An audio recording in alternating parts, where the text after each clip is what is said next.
See, this is the problem. I don't have a great background. I'm going to touch on this right now. We're going to talk about the background issue real quick.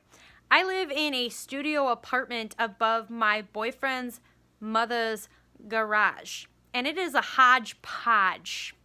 Okay, so that's issue number one, is I need some kind of nice backdrop.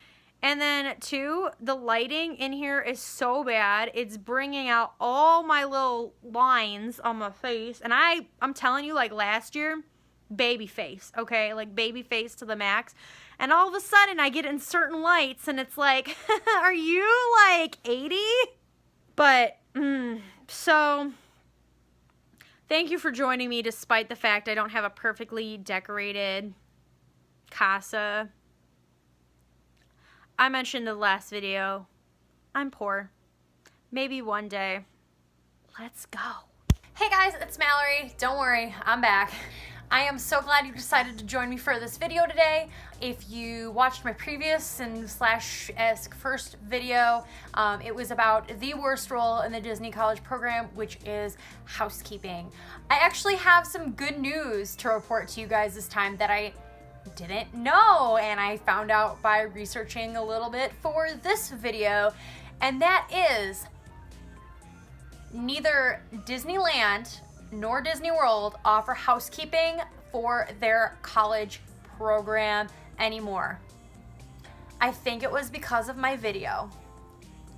I actually didn't mention this in my previous video, but there was another CP that I had not really directly worked with, but she worked at the same resort I did, and she got transferred out of that role just before I did. So I'm wondering if they had just tons of people transferring out of the role. Now, they do offer a house person role, which is a little bit different. A house person runs things to the housekeepers. And they were all like so nice, but they still hated their jobs because they were treated like garbage. So I would probably still stay away from that, but I'm really excited that they completely took it off of the program, at least what I can see.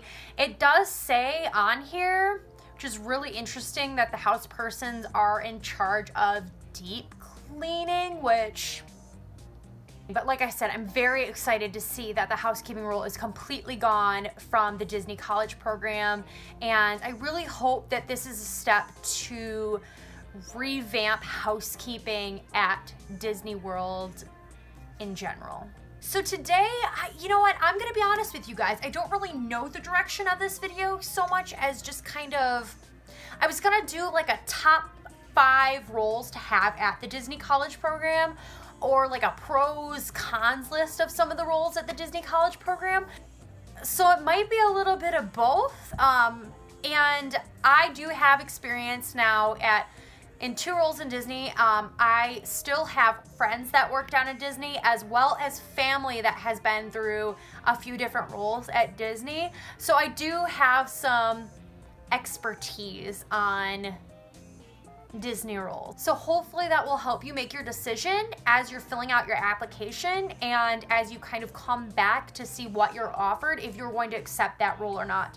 I said this in the last video, but if you get something that you're not really sure about, and you know, based on what you've heard about the role, doesn't seem like a good fit, it's okay to deny it. It's okay not to go to the DCP at this point in your college career or your young adult to your adult life. It's okay. You can always apply for another one. There will be time. So I'm going to kind of look through this list here because I need help remembering some of the things. I think I'm going to go over some of the pros and cons of what I know personally. Let's just dive right into this, guys. Thank you so much again for joining me. Make sure you click the like and subscribe button.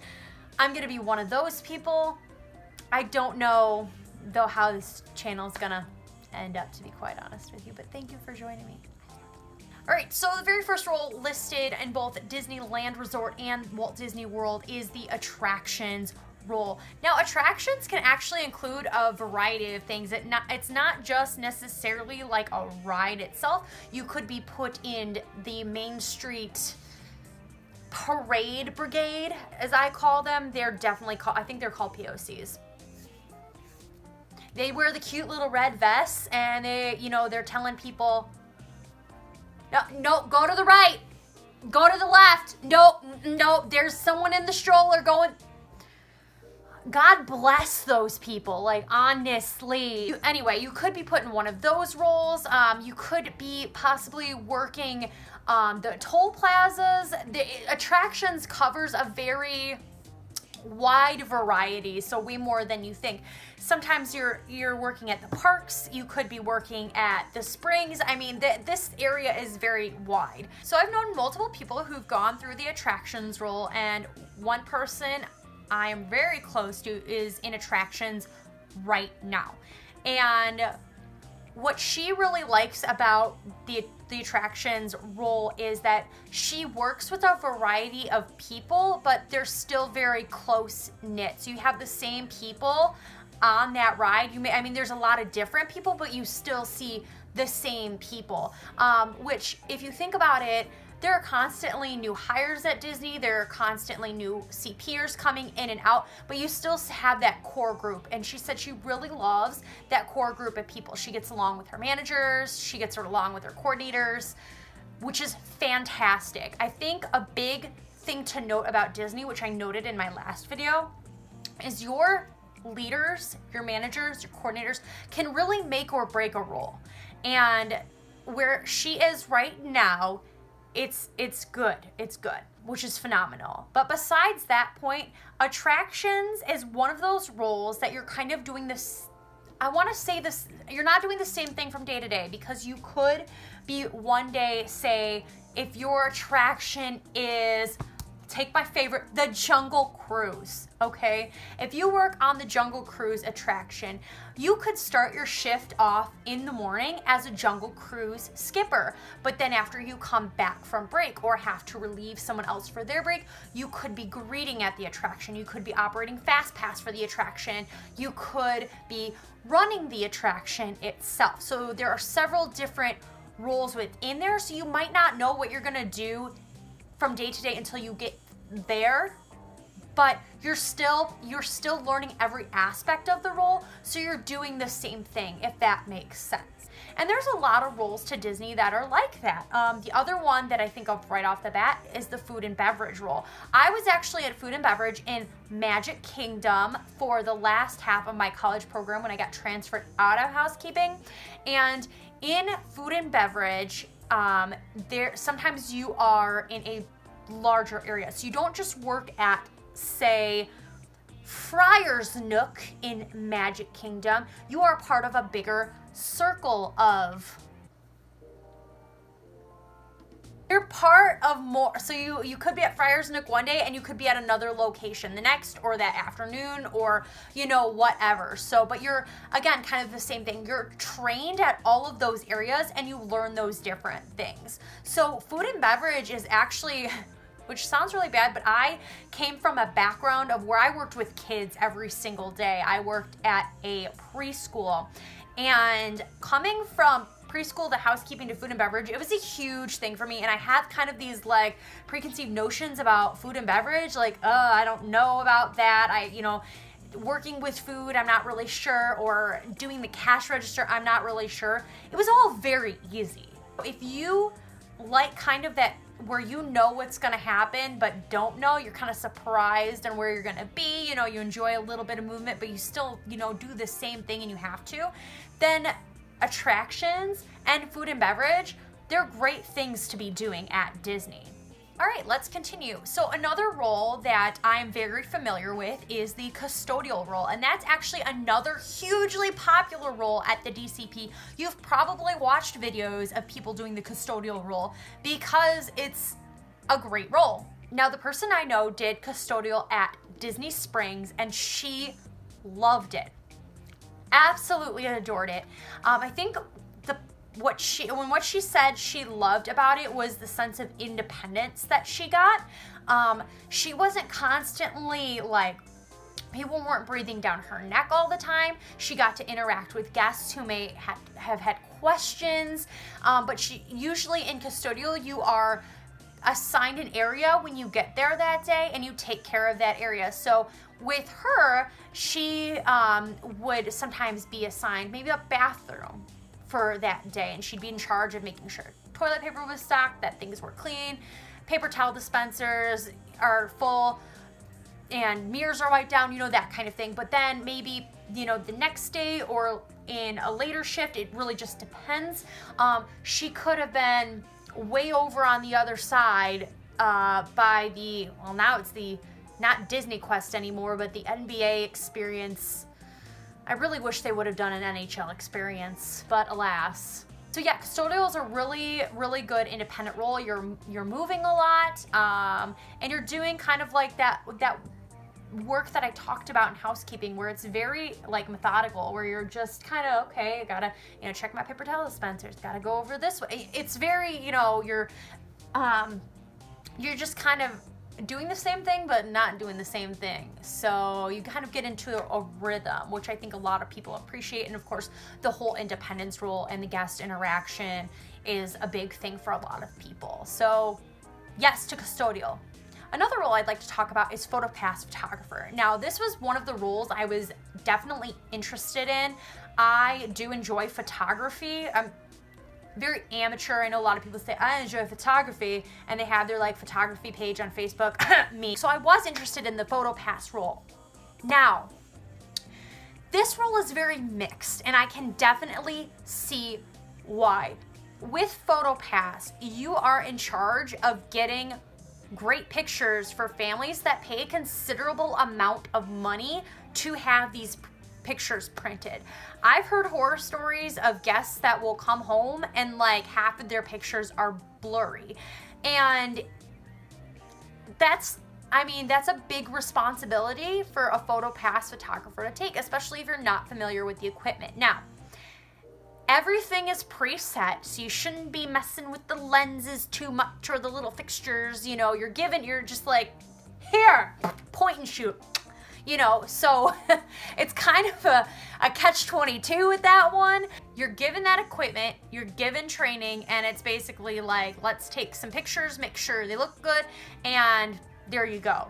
Now, this role does offer a lot of fun and flexibility. I don't know about you, but I've seen some amazing photopass photographers. My last trip to Walt Disney World, while I was on Christmas break, we went over by the Purple Wall, because why not? And the photopass, I think his name was Brett, and I remember because I did a hashtag cast compliment. Thanks, Brett. And he really took time for us, where he was like, okay, now do this, now do this, now. And when we looked back on our pictures, they were so stinking cute. Like, he offered several different poses, and he was very confident. And that's, I think, something that comes with time. So you're able to customize, the experience for people based on who's coming to you, what your location is, and what kind of things you've picked up as a photopass photographer. You get to do those awesome magic shots, when like Stitch is coming out of the street, or where I have one with a group of friends when I went a couple years back, where we're going and Simba is rolling on the floor with like Pumbaa and Timon, and they're in a little dog pile. It's so cute. So you make, being a photopass photographer, you make a lot of people happy. But again, you have those specific things where it's like, you are responsible for taking people's pictures. And oftentimes with photopass, you're outside for a sustainable length of time, and you're carrying very heavy and expensive equipment. So that's something to be mindful of when you are a photopass photographer. You're always on your feet, you're always in the elements, and people are gonna want really, really, really amazing pictures. So it's a lot of responsibility, but I've heard a lot of good things about the role too. So photopass, I would say, yeah. I'm very sorry if I hurt anybody's ears with my little voice to be squeak that happened right now. So I'm looking at the list of different roles right now just to kind of refresh my memory. And one of the things I saw on here was merchandise, and I would kind of categorize that under the same as the attractions role and the quick service food and beverage, just because it's kind of that same. I think in merchandise it's a little bit different unless you're doing like an outdoor vending type situation, and that's where you see the people with the carts maybe at nighttime where they have like all the fun light toys that are around. I believe you're gonna be at the same location, but you could be doing different things throughout the location. But again, you're mixing it up from day to day, but you know what you're doing. I think to wrap this video up, I'm going to be talking about character attendant and character performer. This is going to be a very interesting topic, I'm sure, for a lot of people, because let's just talk about character attendant first, and then we'll go into the whole coveted character performer. So a character attendant, a lot of people really aspire to do this because it is a pretty fun role. You get to interact with certain characters from a day-to-day basis. And I've heard there's a very mixed bag about this, and I think the most important thing about this role is you have to be a very strong person with a strong personality that you're not going to let other people get to you. A lot of times, and you may have encountered this as a guest yourself, or you may have heard of this. So let's just say you are visiting France at Epcot, of course, and you are going to meet the wonderful, beautiful Belle in her blue dress. And Belle, of course, needs to take time throughout the day as she's meeting and greeting to check on Beast in his castle, right? Well, there's always going to be that one family or person that speaks up on behalf of their family, where when the character attendant knows it is time for Belle to go check on Beast, and the character attendant will say, Belle will be back in 15 minutes or half an hour, whatever that time may be. She is going to go check on Beast and the rest of her pals. You've got that one person that'll go, we've been waiting here for an hour and a half. And it's literally been like a half an hour. And my son or daughter cannot take it anymore. They're 3 years old and they can't be in the sun and they can't do that, and they're just having a time. I can't believe we spent all this time. We're wasting time. We can't go on rides. We've been waiting since 1 a.m. to meet Belle in her blue dress. And they're just like berating the cast member. You've seen it. If you've been to Disney World, you've seen it and you know exactly what I'm talking about. And you just want to shake them. So you have to deal with people like that, unfortunately. So you have to be a very strong person to go,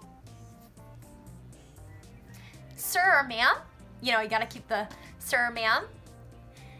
Belle will be right back. And if you wait, she'll be able to meet your little prince or princess. Thank you so much and have a magical day. See, this is why I could not do that role at all, because I have a very expression-esque face where I'd be like, Belle, you take all the time you need, honey. Let's make this person wait at least another 45 minutes because, I tell him Belle's never coming back after that attitude. So yes, being a character attendant requires a backbone. Now, the character performer. It seems like everyone has this idea that this is a very glamorous gig. And just know, like any role at Disney, you have managers and leaders you may or may not get along with. You have guests that you are constantly interacting with that might be touching you, that might be hurting you by accident or on purpose. You might have creepy old men telling you they're going to do things. That's been a thing. You might have to carry around heavy outfits and other garments for the character you are friends with. You don't get paid much more than the other CP roles. Sometimes you are outside in the heat for long periods of time. There's just a lot of aspects that people glamorize this role, and I know a lot of people who have an amazing time with it, which is incredible. But I think to put the character performer on the same level as like $1 million actress level or actor level, because some people honestly do, just know your expectations. Know your expectations, know what you're getting into, know you're not going to be paid a ton more than your fellow CPers. Go into it optimistically, but also realistically, knowing that it's not all the time. It's a job. It's like any job. There are going to be good days and bad days. So guys, I hope touching on some of these roles helped you kind of consider more possibilities that you haven't thought of before. Hopefully you can find some other videos out there of people who have really experienced these roles and can give you a good idea. For me, this was a very like non-biased way to kind of give you an idea, because like I said, I've worked a couple roles. I know people that are close to me have worked several roles, and I've interacted with all of these roles multiple times in my life. So I really hope that when you apply for the Disney College program this time and are accepted, that you can make an informed decision based on what's best for you, your physical and mental health, and what you like to do. Thank you guys so much for joining me again for another way too long video in my poorly decorated apartment. I hope to see you guys next time, and hopefully we'll be seeing some acceptances come out soon, and I'm really rooting for you guys. Thank you so much, and have an awesome day.